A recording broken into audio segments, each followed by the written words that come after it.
Hello আসসালামু আলাইকুম guys, my name is Mahfuzur Rahman Albe. আশা করি আপনারা সবাই ভালো আছেন। আলহামদুলিল্লাহ আমিও ভালো আছি। চলে আসলাম একটা নতুন একটা ব্লগে। তো আমার সাথে আছে আমার চাচাতো বোন রবজা। ও সবার ছোট।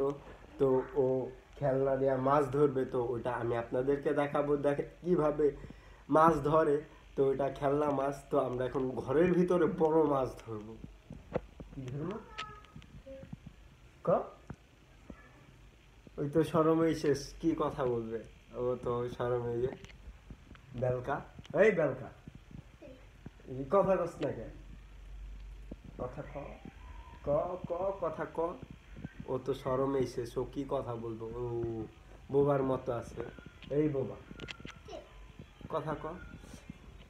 আচ্ছা, তোমার নাম বলো, তুমি কোন ক্লাসে পড়ো, কিসে পড়ো, এগুলো বলো আগে, বইলা নাও। ও মাদ্রাসায় পড়ে। তো কোন ক্লাসে? এই মাদ্রাসার নাম তো মাদানিয়া না? এখন ক্লাস কোন ক্লাসে পড়ো? ওয়ানে নাকি টুতে নাকি শিশুতে, কোনটাতে পড়ো বলো?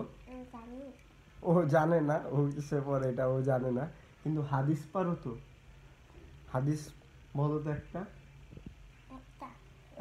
একটা যেটা ভালো পারো সেটা বলবা, একটু জোরতে বইলো, জানি শোনা যায়। বলো। এক নম্বর হাদিস শরীফ আকলিদিনাকা ইয়াকফিকা আমারুল কলিল। হাদিস শরীফের অর্থ, তোমাদের মধ্যে সর্বাপেক্ষা ছোট ব্যক্তি হইতে আমার মতো বা তত বড় বেয়ালে মা বেঁধেছে। মাশাল্লাহ মাশাল্লাহ, গুড গুড গুড। পারছে। আমিও পারি নাই, আমিও হাদিস পারি না। ও যা পারে, ও অনেকগুলাই হাদিস পারে। আমি স্কুলে পড়ছি, আর ও ছোট থেকে ওদের মাদ্রাসায় পড়াইতেছে। তো কথা না বাড়িয়ে তো যাওয়া যাক।